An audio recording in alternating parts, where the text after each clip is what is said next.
Hi, everyone. Welcome back to the podcast, Women Doing Big Things. I'm Mona de Vestel. And I'm Sarah Dusek. And we're here to talk about how it's possible for women to do big things and not have it kill you in the process. That's the question I want to know the answer to. I love that. Yes. And our topic for today is imposter syndrome. It's a big, massive topic, I think, especially for women doing big things as we step up into our power, into our belonging and our authenticity. How do we claim that place? How do we make it our own? How do we feel in harmony with it and in balance with it? What do you think about that, Sarah? Is that something that has been on your mind? Yeah, I mean, imposter syndrome, I think, is probably maybe the biggest issue that women wrestle with. We often feel like we're stepping into shoes that don't fit. And that's the problem with imposter syndrome, that you feel like you don't belong. You shouldn't be here. You shouldn't be doing this. Who are you to think about doing this big thing? And that is the little voice that we've got to wrangle. And that's why I think it's so important that we recognize imposter syndrome and we talk about how to navigate it, because it's a big deal. For so many of us, it's a big deal. Yeah. And I think, the first thing that comes to mind for me is, where does the imposter syndrome feeling come from? I feel like it's something that's handed to us or to me, especially as a woman of color, as a queer person. I feel like these three labels, which is to say that I'm not in the, I guess, power structure in club. Yeah. I mean, I'm sort of piercing and pushing past some doors, which then there's that message that has been handed down to say, hey, you don't belong here. Hey, this is not yours. These are not your shoes. But where does that come from? Like, who, is there something that was handed to us and then we simply, because for anything to work, you have to ingest it, incorporate it and say, yeah, I agree with this. So I guess the key is to not agree with the imposter syndrome and to say, I see you, imposter syndrome. I recognize you. No, thank you. I belong here. It's a real hard one, because I think historically, women have not belonged in the workplace. Women have not belonged in Fortune 500 companies. Women have not belonged on the ringing the bell of the NASDAQ or the New York Stock Exchange. We've not had a lot of history behind us that has said we belong in big places, like important places of power, places of responsibility, places of significance. And I think we're still carrying the burden of that. We're still carrying the challenge of navigating what it looks like to be a woman in society today, doing big things. It's still not normal. Yeah. And we're still really beginning to just, we're still trying to sort of press through this elusive glass ceiling where it is more normal for women to be doing big things. So historically, I think that causes us problems. There's always this tension of like, yes, we can, but no, we don't. And so because we don't think, yes, we can. And that's what makes imposter syndrome real. And I think that's the backdrop within which all of us exist with trying to make things happen. Yeah. But I think, when you said it still doesn't feel that normal, or is still not that normal in society, right? For women to step into those roles. And you know what I forget? I don't know about you, but it's not that long ago that things really radically shifted. Last week, it was the 50th anniversary of women in this country, in the United States, being able to open credit cards and bank accounts without the permission of their husbands. 50 years ago. That means it blew my mind. I was like, 50? Come on. It was 1988. Like less than, 40 years? Just less than 40 years ago. It was 1988 when women could have a bank loan. It's without crazy. someone co-signing for them. It's crazy. It's my lifetime. It's your lifetime. Our mothers lived with this reality. Yeah, This exactly. was So their we're only day-to-day. one generation. We're one generation removed from a Yes. world that wasn't giving women permission to do anything without someone else hand holding their hands. Yeah. And so that's the backdrop we step into this conversation with. It's Yeah. like society has not been conditioning us to do big things. Society has not been telling us it's okay for women to do big things. Absolutely. Society has not been giving us like a golden check saying, you go for it. You know, Right. that's not the world we've been living in. And that's what makes it hard for women to do big things. I think the other sort of reality women have to contend with is the reality that it doesn't go away either. It's like I surprised myself even with the sense of, you know, I built one successful company, sold it for over $100 million. And you'd think after that, oh, I am something, right? But the reality is the world constantly seeks to put you back in your box. That's definitely like been interested in putting me back in the box. It's like, don't get ahead of yourself, lady. Like, don't think you are anything, because we still don't want you to do more. We don't want to give you any more money. We don't want to make it easy for you to continue to succeed. I definitely thought to myself, it would be easy second time round. It would be easy to raise a venture capital fund after being a successful entrepreneur myself. That it would be easy to start another business and go again and it be successful.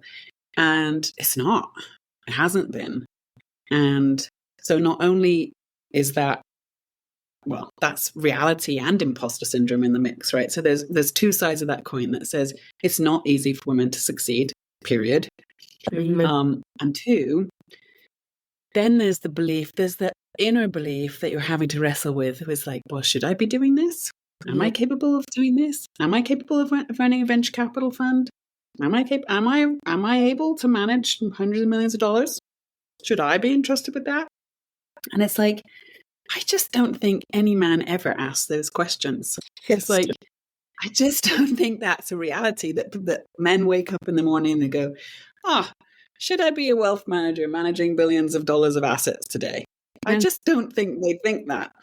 Whereas the reality is we wake up, and not that we think that we're not capable, because I don't ever really doubt my own competence, because I know I'm competent. I know I'm capable. But what I do doubt is whether the world's going to let me do what I think I want to do. And if I'm going to be able to get in the rooms that I need to get into. And so my imposter syndrome is not so much about my own self-doubt. My imposter syndrome shows up in ways that says, I just don't know that this is going to be possible for me. Like, I just don't know if I'm going to be able to break that ceiling. I just don't know. And because that doubt exists, then sometimes I want to back off. Sometimes I just want to go, it's too hard. It's too hard. It's too difficult. I just can't do that. And then that makes me think, I don't belong here. I shouldn't be doing that. I should go play it safe somewhere else. And that's so frustrating. And I genuinely think that's true for a lot of women. Yeah, that's a huge, valid question. They might not let you. In fact, you might have to take your seat at the table, you know? Yeah, because exactly. The invitation is not in the mail. It's not. I can relate to your feeling of, it's not that I don't feel that I'm competent. It's that, how did they let me in? I can't believe they let me in. I got past the doors. What happened? Yeah, you know, I remember standing in front of an auditorium of students on my first day of teaching university and feeling like, I have been invited here through these doors to educate at the highest level of education in this country. And I'm the one to educate these people to write. How did they let me in the door? And when I looked around, no one looked like me. Everybody was male. Everybody was at least 20 to 25 years my senior and of European descent. And I was this queer Black female professor. And I thought, I wonder how long I'll be allowed to stay here. Did anyone notice? I better make the most of it. So I think that's a really important, valid fear. I don't think it's an unfounded fear to say, oh, No. I don't know if I can get past this glass ceiling. I don't know if I can do this as far as like, will they let me? Will I be allowed? Will I be crushed in the process? Because that is the dark side of the imposter syndrome, is that the other facet, which is what is the cost of me stepping into these shoes? What will happen to me? What will I live through? What will I have to face in order to be allowed to remain here? Yeah. What will it cost me is a really, really interesting question. And I think that question often makes us back off. Because often we think the cost's too high, the cost to my family is too high, the cost to my well-being is too high.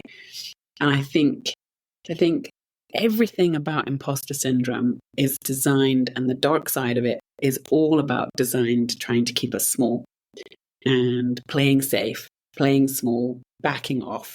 And that's what we are really wrestling with when we're talking about imposter syndrome, is how do you navigate the very strong instincts to back off, to navigate the pull that says just the cost of this is just going to be too much. And then back off. It's like putting myself out here in this way, in this time, in this place is too much. And it's like, that's the thing that makes you want to go, I'm going to pull back. Maybe, and the other one is like, this is too much for my kids. Like, this is too much pressure. This is too much me out there in the world. It's going to harm my family. I'm going to back off. And all of that is about imposter syndrome. All of that is about, this is not the place for me. This is not where I belong. And all of that struggle to shrink back and make ourselves smaller is very compelling for women. But I think there's, at the heart of all this, there's the question, which part of the imposter syndrome is real and which part is not real? Sometimes people feel like, okay, I've been letting through the door. I don't know how they let me through this door, but I don't doubt my abilities. So I know I belong here. But there are some people who feel like, I don't even know if I can do this. I don't know that I'm the one, that I'm qualified to do this. And that is a very real feeling for people. So there seems to be two camps. In other words, the people who do feel like, no, I have the ability, I have the capabilities, I have the credentials, I know what I'm doing. I just can't believe I'm at this table. And then there are people who are like, I can't believe I'm at this table because I'm not even sure that I belong here because I don't even know that I know what I'm doing. We're all making it up as we go along, all of us. But for some people, that's crippling.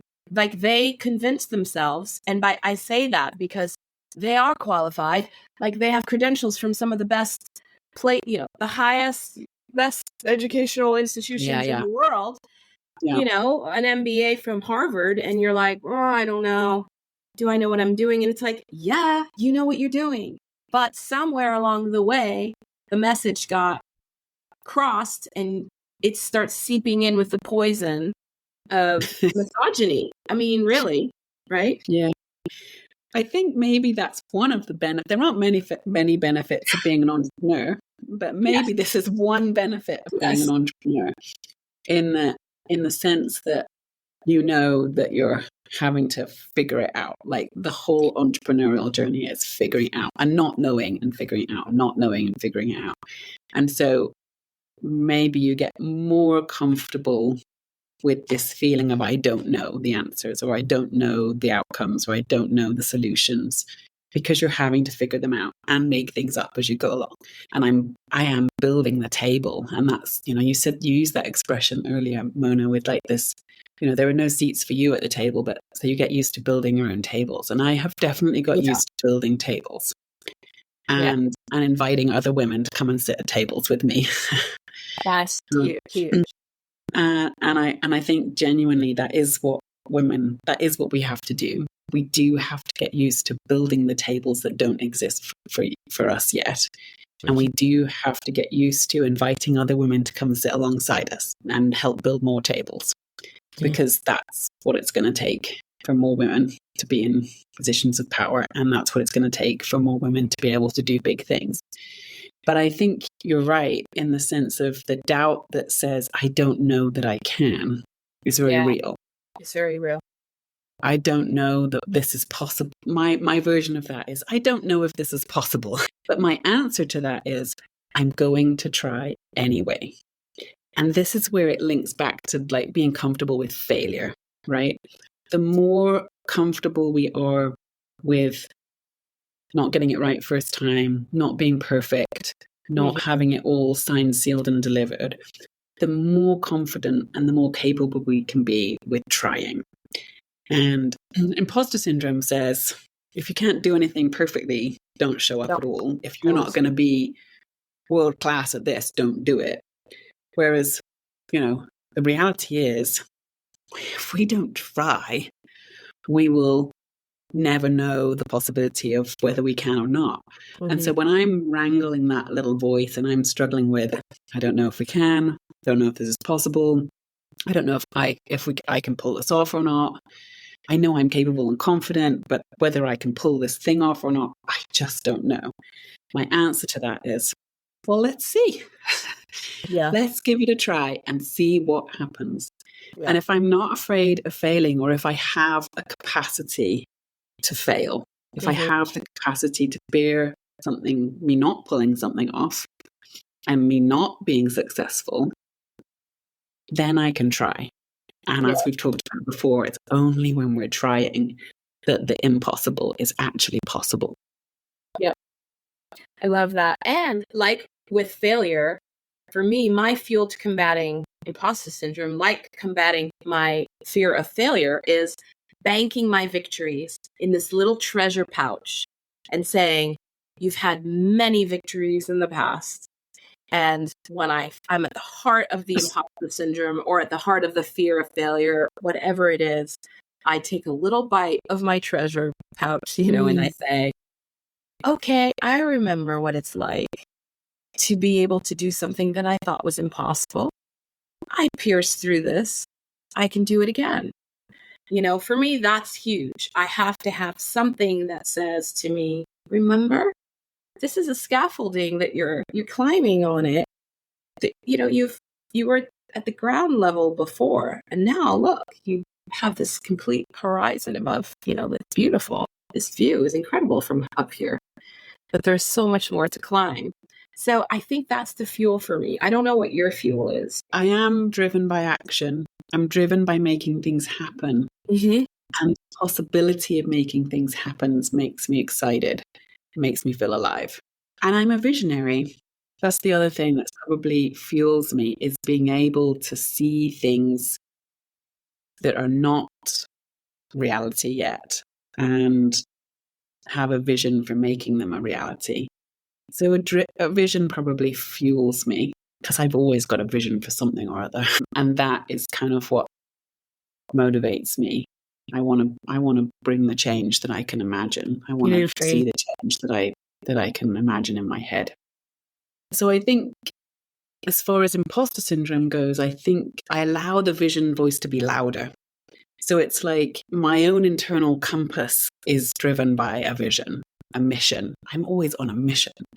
And so I can't allow any other voice to be louder than my own internal compass. And that means I have to be in tune with my compass. I have to be in tune with my mission. I have to have a sense of what my mission is at any sort of moment in time. But I guess from a wider perspective, the question I would be asking is, can you hear your own voice? Because often the imposter voice is not your voice, right? It's not. It's like the little demon on your shoulder. It's your mother. It's like, that school teacher that berated you. It's like it's some other voice. It's that misogynist down the hall, or whatever it is. It's some other voice. It's not your voice. And so the question for me is can I tune into and sink down into listening to my own real voice? Can I hear myself? Because if I can hear myself, that voice is amplified and it can drown out any other voice. The hard part, of course, is learning how to do that.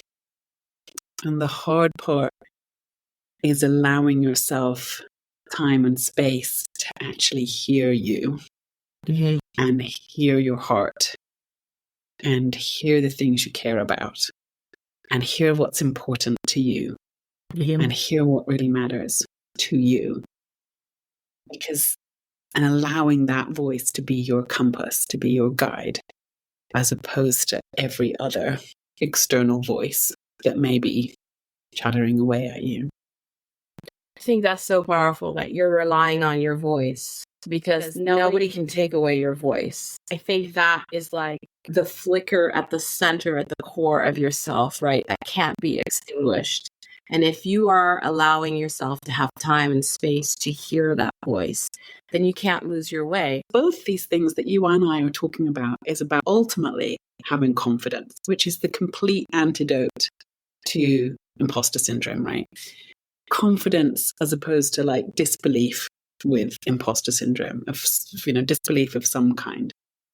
And both the past, it creates a stepping stone to creating confidence in yourself or in your scenario, whatever your scenario is. But the ability then to be able to sink in and hear yourself and hear your own sense of direction. It's your own compass with your own voice. And I think so many of us do not know what our own voices sound like. We are so lost in the world of everyone else's voices, everyone else's demands on us, everyone else's choices for us, or expectations of us. And actually being able to hear your own voice is really, really, really powerful. Yeah, and I think it's the ultimate power because your voice is inherent to you and it's internal.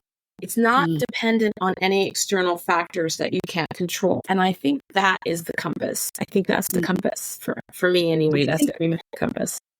Yeah, I think that's how we find our own courage.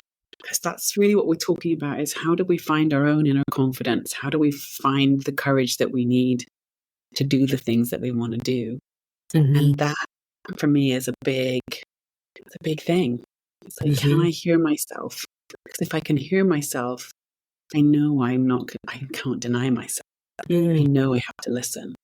It's beautiful. Do we think that imposter syndrome is contributing to women not thinking bigger? If so, how? It would make sense to me that imposter syndrome would be linked with women playing it safer, playing smaller, not thinking big. Because it innately is connected with this idea of thinking, here's my place. Like, here's where I do belong. Here's what's acceptable. Whereas when we're talking about women doing big things, we're talking about women shattering glass ceilings and making things happen that never happened before and doing wilder things than most of us spend our days imagining. Do you think imposter syndrome can frame our thinking? Because probably what it does is it sets the boundaries of where we belong. It says this is the boundary with where you live. There is an invitation to constantly reconfigure that narrow little playpen that we're given as women and say, this is where you play. And to rethink and say, actually, the entire world is my playing field. There's no playpen because there's no limit. The imposter syndrome, there's this confinement. And the opposite is the freedom of the playing field of the world, essentially, right? So I think it's an incremental process. So it's like you said, it's not a one and done, right? It's a constant revisiting of, okay, I'm going to do this. I'm going to go this way. I'm going to, keep thinking bigger. It's such a constant process. It's not like, oh, I did it. Yeah, you have to keep reimagining and reimagining. And I know when I first started out as an entrepreneur, what I could imagine was a whole lot smaller than what I can imagine today. Mm-hmm. But it's almost like the incremental notching up of what you can imagine of where the ceiling is. It's really important that we keep reimagining. It's like we don't get stuck with what we imagined 5 years ago. You have to keep reimagining. And in some ways, this is where your stepping stone thing comes in. In some ways, what you have experienced or where you have succeeded should be impetus to keep reimagining and keep removing the goalposts. Mm-hmm. And rethinking about what's possible and what should be possible. And hopefully we'll see some great role models along the way, right? That might also inspire us and help us keep imagining bigger than we ever did before. I remember the first time I walked into a room full of female founders and CEOs. And I had never been in a room where there was only female founders and CEOs in the room.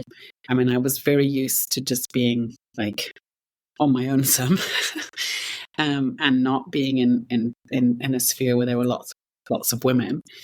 And it was so life transforming. I mean, I can't even describe how life transforming it was. I mean, it literally rocked my world. Because suddenly, it was literally like my own imagination shackles fell off. Wow. It was something like, because of these other women in the room were talking about what they were doing next, and some had sold companies, and some were now running for office, some were now building billion-dollar companies.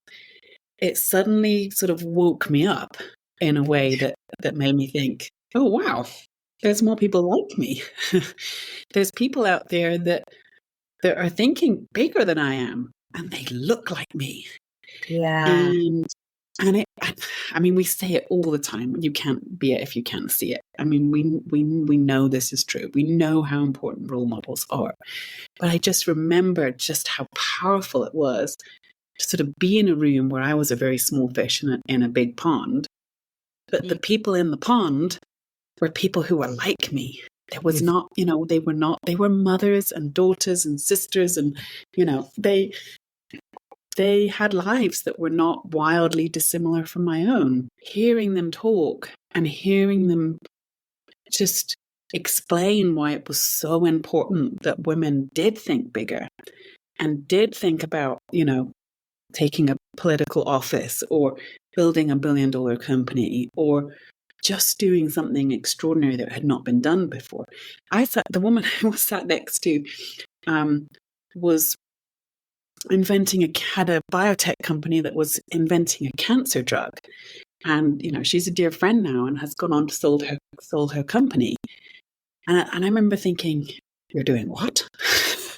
You're curing cancer? You're literally curing cancer. And, but it was suddenly like exposure.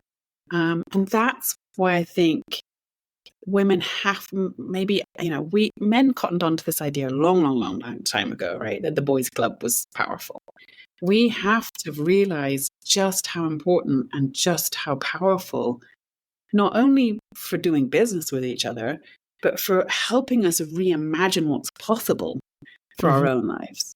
And being in a room with other women and being connected with women who are also ambitious and dreaming and imagining a bigger life for themselves is so helpful. It was so helpful for me because I suddenly realized, it was really important that I execute on the company that I was building. Like, actually, okay, don't just play at this thing.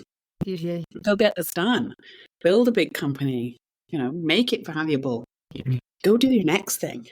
And the next thing, and the next thing. It's like this one thing that you're doing right now, probably not going to be the only thing you do for the rest of your life. Like, let's go get this done because there's more for you to do. And it was suddenly like, oh, okay, this isn't my ceiling right here. What I'm doing right now, you mean that's not my ceiling? No, it's not your ceiling. It's like the first rung on the ladder. It's like, can you execute on this rung so you can get on with the next rung and the rung after that and the rung after that? And I think that's what women need. We need to see each other. We need to hear each other's voices. We need to champion each other. And we need to be in the same room as each other. We need to be in community with each other, because we need to not be ashamed to be talking about doing big things. We need to be inspired that if someone else is talking about it. I remember that same meeting I'm talking about. There was a woman talking about winning $1 billion government contract for her business. I was like, I barely computed in my brain at the time. I said to the person next to me, did she just say billion? And I said, yeah, she has a cybersecurity company. She's implementing cybersecurity for government agencies. I was like, okay. There are some smart women in this room. And so that's my litmus test now. It's like, I don't want to be in rooms where I'm the smartest person in the room. Yeah, absolutely. I want to be in rooms where women are talking about doing crazy, amazing, incredible things. I want to surround myself with women who are thinking bigger than I am. Because if I'm in that place, imposter syndrome doesn't even have like a, I mean, yes, I can go, oh, I'm not as smart as she is. But chances are that woman's pulling a seat up to the table for me to come sit at, the table that she built. And I can see what's on her table. And I can go, oh, I like this table. Let's go build another one. And create more seats. And that's what we've got to do. And that's how we're going to overcome this constant repetitive, I shouldn't, I couldn't, I won't. We've got to put ourselves in places where we're being inspired and motivated. That's so powerful. And I think when you walked in that room with female founders and CEOs, there is the component of witnessing. I think that's really powerful. It's like you witnessed these women and their intelligence and capabilities. But in that process, you were witnessed as well. And in some ways, it sounds like, I don't know what you think about this, but there's the piece about being given permission to do something big. Yeah. Whether somebody directly gives you permission and says, Sarah, I give you permission, or by seeing and witnessing somebody who is getting $1 billion contract to do cybersecurity for her company, you're giving yourself permission and you're saying, I am going to do this. I sold my company for $100 million, but this woman is building, $1 billion contracts. Like, I can do this. I can do whatever it is. Maybe it's not about the money, whatever it is, but it's like the vision of this big vision. It gets amplified by the presence of others and that permission that we receive, that validation. Like, yes, 100%. I see you and you see yourself and they see you. I've been writing about witnessing a lot lately in my new book. I think that power is very, very important, especially for underrepresented, female founders, but also Black writers, queer writers, people who have been told, like, your voice doesn't matter. You're not part of the canon. And someone says, no, I see you. I give you permission to speak your voice and to tell your story. I think that's really an important component. What do you think? I think it's so, so, so important. I think you're 100% right. I think just being in that room, I felt seen. And like no one was saying to me, Sarah, you have permission to go build $100 million company. Nobody's saying that out loud, right? But suddenly I'm feeling like I have permission because other women are doing really, really extraordinary, far greater things than I am doing. And suddenly I'm feeling like, oh, I want to do that. I want to do that too. And they can do it. Therefore, I think I can do it. And if they can do it and they're not wildly different than me, and there are some similarities, then I can do it too. Yes. So ladies, this is why we decided to do this podcast. It was like, could we help build a real life community online where we talk about the things that we're doing, we support one another, we share our stories that help us shed the shame and the fear and the lack of confidence and the impulsion to play small. Could we help bolster each other by being in community here together? Because we would love that. And we would love to hear your stories. So please comment. Please share your stories. Please tell us about the big things that you are trying to pull off and let us cheer you up. I think this is how we fight the imposter syndrome in all of us. You never know when, by sharing your story, someone else will see themselves reflected in you, and they will be invited to step and take a seat at the table and think bigger. So I can't wait to read your stories. Let's beat this demon together, ladies. Imposter syndrome. Thank you so much for joining us. We love being with you. We love being with each other, but we love you joining us even more. So thank you for joining us today. We can't wait to see you next time. Thank you, everyone. I can't wait to see you next time. Bye. Bye.